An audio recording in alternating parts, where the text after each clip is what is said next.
emergency. Incidents of domestic violence are often not reported to the police.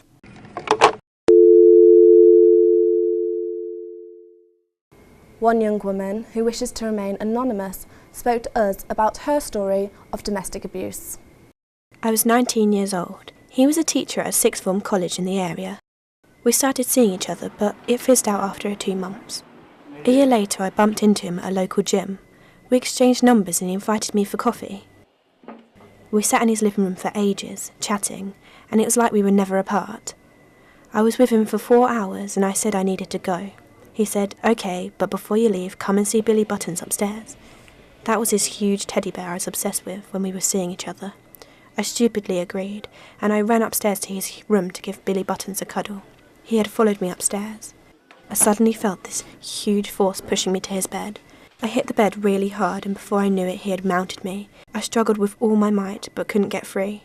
At first, I thought he was playing, but it seemed a bit too forceful for play. I began to panic. I told him to get off.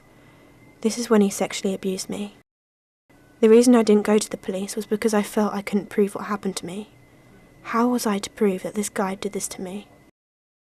This case is not that unusual.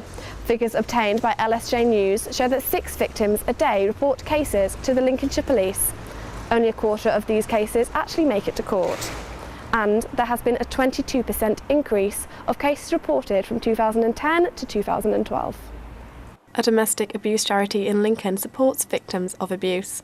The building we went to is kept secret to protect the victims of domestic violence living there. Crimes of domestic abuse are often unreported. Big issue at the moment. Most people find it so difficult to report incidents to the police. That's not the police's fault.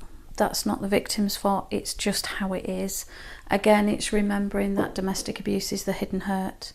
And a lot of people feel extreme shame. They feel they're not going to be believed.